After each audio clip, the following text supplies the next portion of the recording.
other God but you.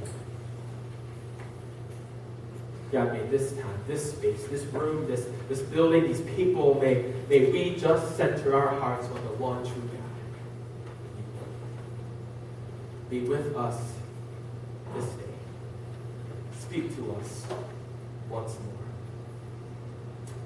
more. Amen. It was February 1st, 2008. I can remember waking up super early in anticipation of what this day would bring. What was this day, you may ask? It was the day where I was being tested if I was allowed to drive alone in a car. It was the day I was going for my driver's license, and oh boy, was I excited. I went, and I passed. I was so excited, I just knew how much freedom I had gained from one simple test. It was incredible.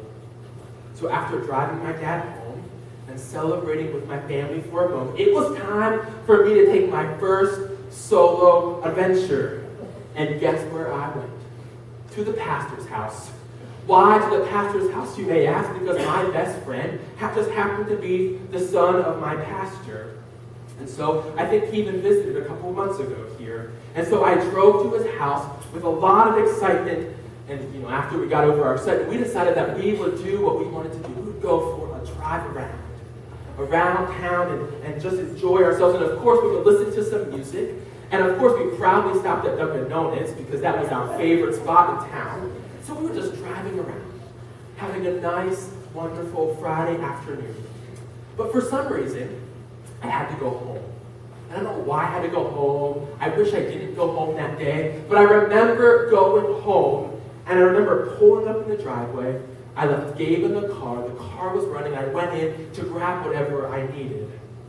And on my way out, my mother stopped me. And this is when the rules began. I was not allowed to listen to secular music in the car. I was not allowed to even listen to music loudly because apparently the music was so loud she heard me riding up the street. And so I was not allowed to listen to music loudly. I had to be home by 11 o'clock. And I had to tell her where I was going and when I was coming home. And I had to pay for my own car insurance. And if I didn't have a job, I couldn't drive. So I have to be honest with you. I was not thrilled with all of these new rules when I had just gained my freedom. But what I learned that day is that when we have freedom, rules and boundaries always accompany that freedom. I'm really excited for the next 10 weeks. And for some reason, as I really thought through and prayed about this journey, I'm excited that we are embarking on a 10-week sermon series on the 10 Commandments from the Old Testament. My prayer for us is that we will see these commandments in a fresh and new way. I pray that we will see these commandments not just from the Old Testament, they're old, but that they still have a place in our faith today. But I think that they have the power to still transform and to speak to us, even though they are really, really old. But it will take a fresh approach. And we will need to understand some key pieces first. I think we have to be open. But now, before we go too far into the sermon, I want to do a little quiz. Are you open to that? There's no grades, and no one will see your answers or how well you did. But here are the rules. No talking, and that's for Mark Sembler. No talking. Love you, Mark. No Bibles. But all you need is a piece of paper and a pencil. And I want you to do this, somewhere in your bulletin or whatever. I want to see if you can name the 10 Commandments in order. If you can't do them in order, can you name the 10? And if you can't name all 10, then come up with as many as you can. You're lucky. I did it with the children this morning. So I went through all 10 already, but just go.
Okay?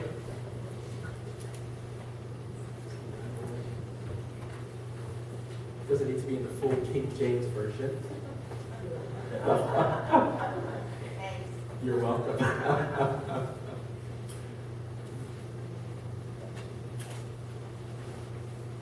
I'll give you 30 more seconds.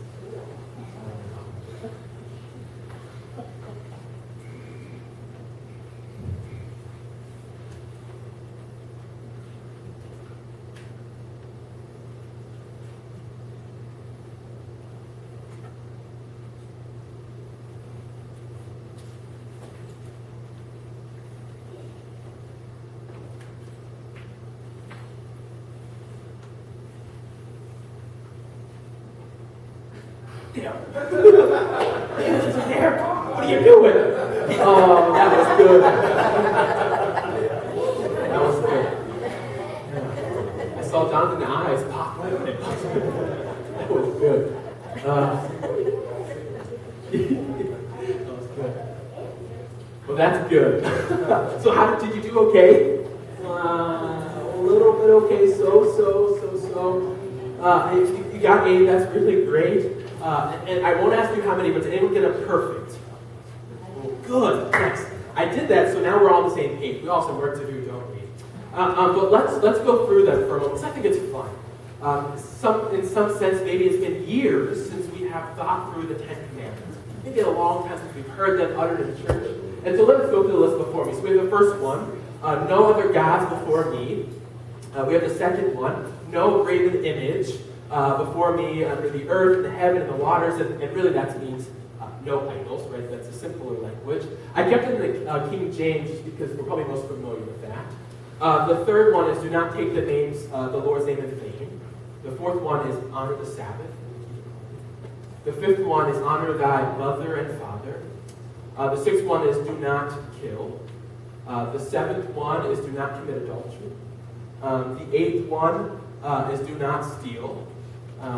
The ninth one is do not speak ill of your neighbor. And I think the 10th one is do not covet your neighbor, right? Your neighbor's possessions. Do not covet thy neighbor's house. And so those are the 10 that we have to work through. And I wanted to stop and say that when these were given orally. And Moses received them, he wrote them down, but when Moses began to speak them and to spread them around, he didn't just start writing them down and pass it around. They remembered them orally and in their brains. And so they were just so accustomed to speaking those 10 as if that was just so much a part of the 10 commandments. And so as I'm doing with the kids, I would like us to get to the end of the summer and know the 10. And not because it's a legalistic or a test, but I think it's crucial information to remember for a moment. But these are the 10. And they're really broken up in two categories, as I shared with the kids this morning. The first 4 all have to do with God. They all have to deal with our relationship, the way that we attend to how God is at work within us. So we have to have no other gods. We can have an idol. We need to not take the Lord's name, God's name in vain. And we need to honor the Sabbath. And it almost seems that the fourth one is a little bit out of place.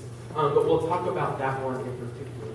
So the first 4 have to do with our relationship with God. Then the second 6 are these ones that deal with our neighbor relations. It helps us understand how we relate to one another. So we honor our mother and father. We don't kill. We don't commit adultery. We don't steal. We don't even bear false witness. We don't speak negative about our neighbor, and we don't even covet their house. We don't covet their family or their experience. So each Sunday, over the next couple of weeks, we are going to go through these 10.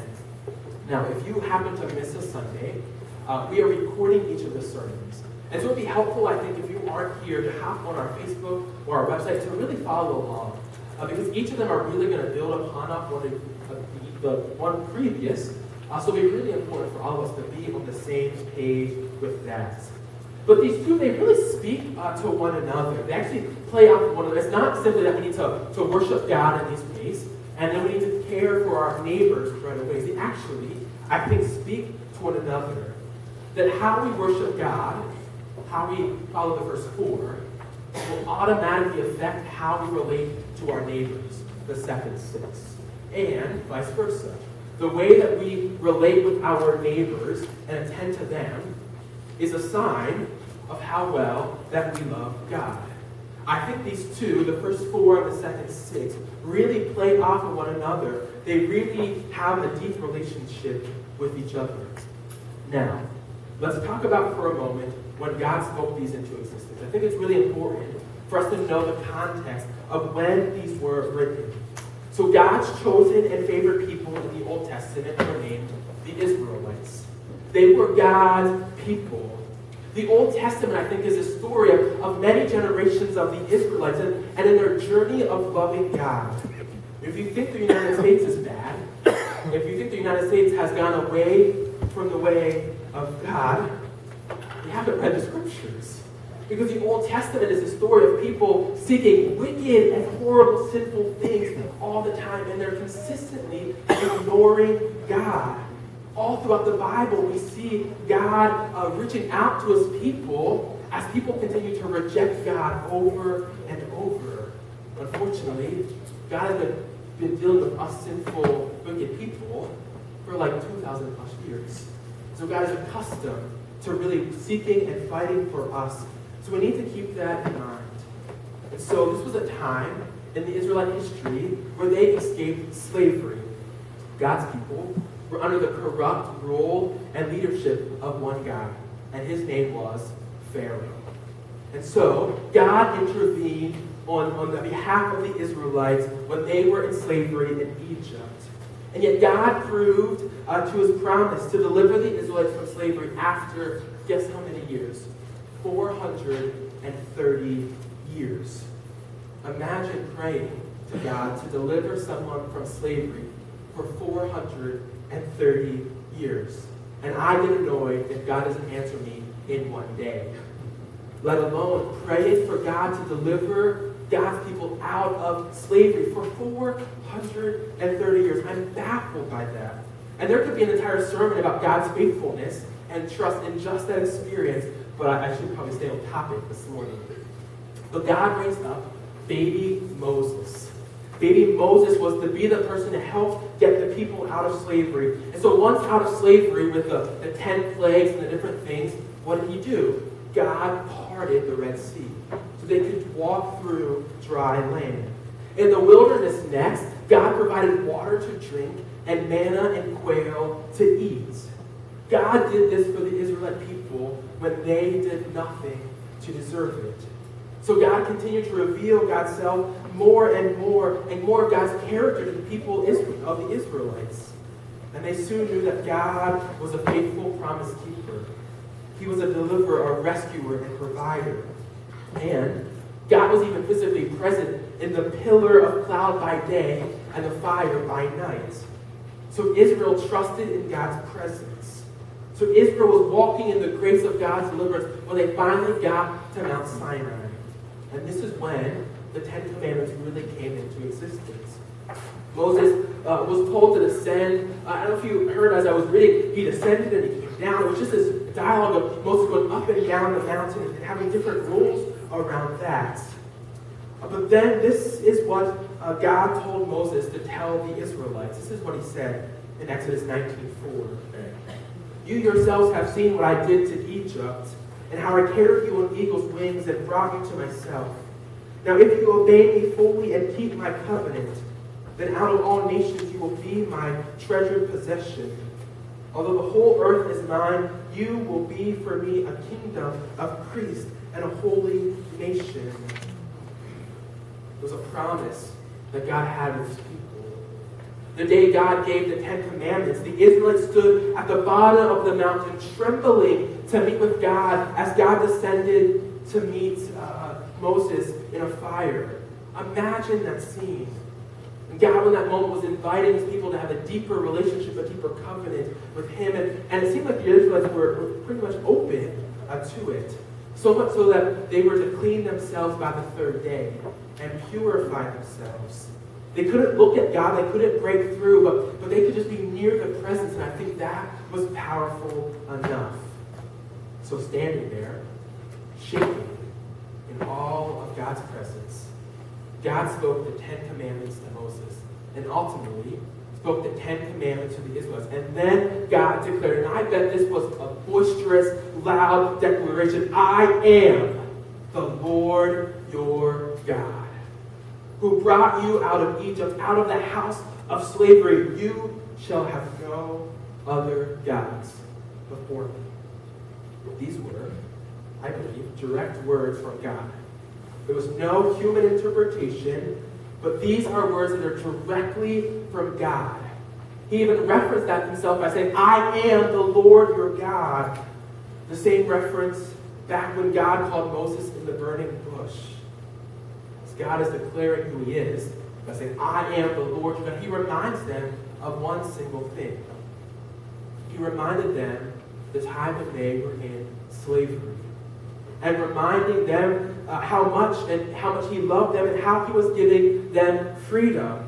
And with stern words, he said the first commandment, you shall have no other gods before me. And I love the Hebrew because the Hebrew even more clearly states, you shall have no other gods before my face. No other gods before my face.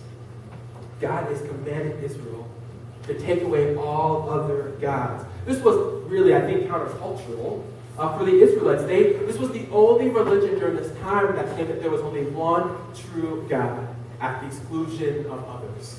This is the only time. There's only one true God who should capture the attention, loyalty, and love and worship from Israel. Now, this is an important part of the series because this is really the foundation. But I think we have to ask ourselves, well, how do the 10 Commandments fit within our faith today? How do these 10 rules or 10 Commandments from the Old Testament really, how do they still have warranty in the midst of Jesus, who broke down some of that divide? One could maybe suggest that by reading these 10 Commandments, that's what it's like to be a Christian. To be a good follower of God, we have to follow all 10. Or that we have to follow every single rule in the Bible. Or one could even think that to be Christian, we have to already be good. And that we have to follow these 10 rules. Well, I might say, well, maybe not all the way. Maybe not. I think these 10 commands, and maybe any command in the Bible, were not necessarily to make us better Christians, or maybe to make us a Christian at all. I think these 10 commandments were not given so that the Israelites could achieve salvation. I think maybe we use rules and commands of God as maybe a test for others. A test if someone is a Christian. Or maybe we use them to facilitate and suggest correct moral living for a Christian. And yet again, I would say, I think we've missed it a little bit. And if you're wondering where I'm going, I hope you're following along. Because in the New Testament, we hear these words from a guy named Paul that we like. Starting at the 4th verse of chapter 2 of Ephesians. He wrote these words. But God, who is rich in mercy, out of great love with which he loved us, even though we were dead through our trespasses, made us alive together with Christ. By what? By grace you have been saved. And raised us up with him and seated us with him in the heavenly places in Christ Jesus, so that in the ages to come he might show the immeasurable riches of his grace and kindness toward us in Christ Jesus. This, I think, is where the part gets really, really good. For by what? Grace you have been saved through faith. And this is not your own doing.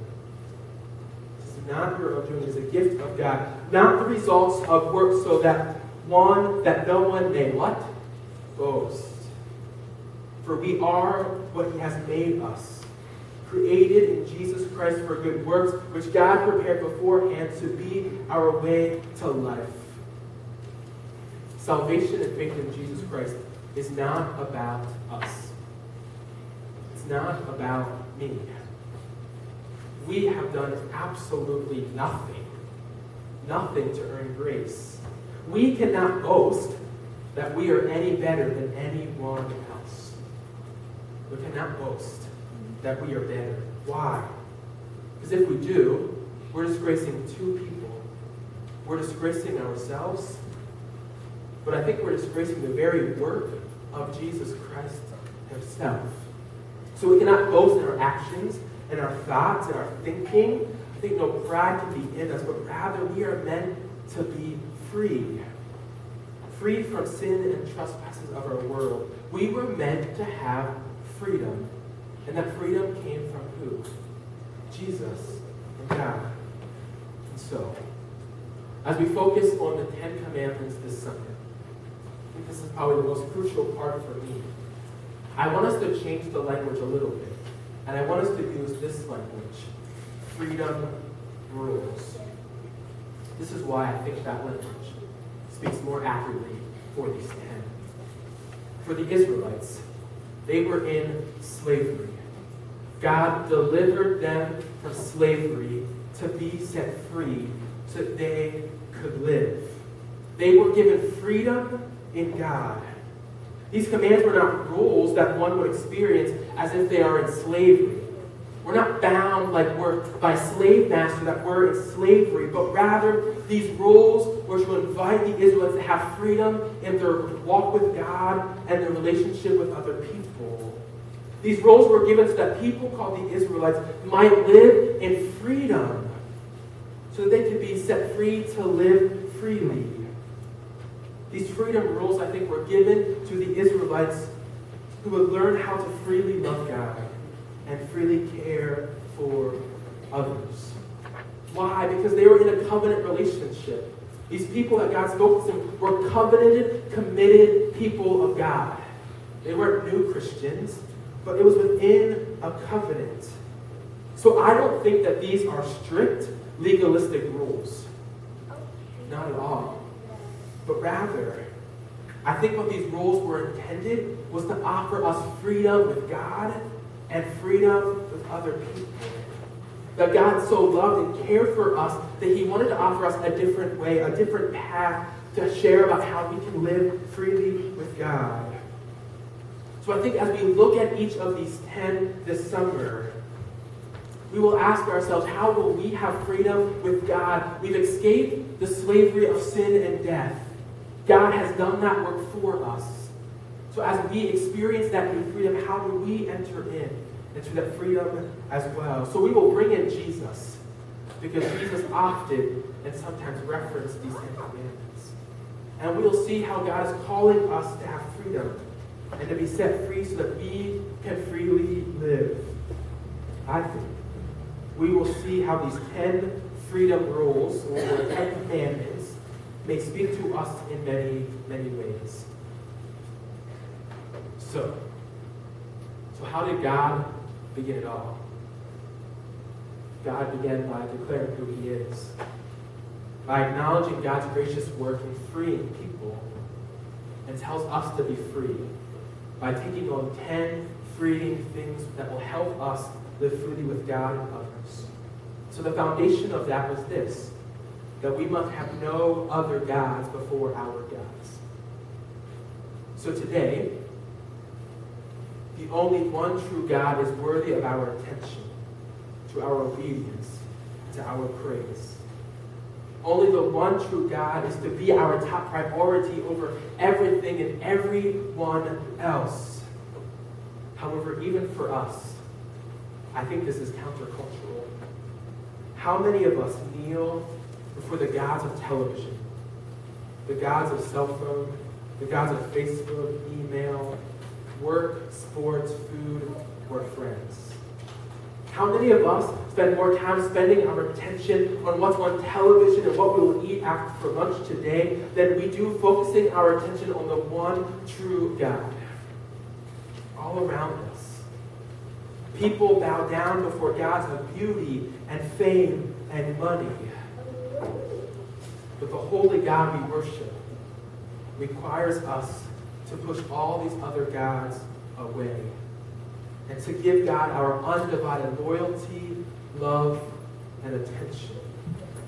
We will not experience freedom from the powers of this world or the influence from our culture until we declare each day that we worship God above all other gods.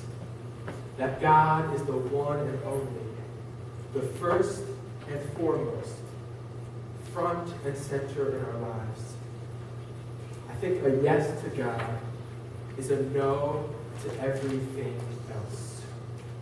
So freedom, rule number one for us, that we might have freedom in our world, is that we have and must put God first. And to have no other gods before the God who has released us, you and me, from the powers and sin of slavery and from our world. So if we want freedom, we must put God first. Amen.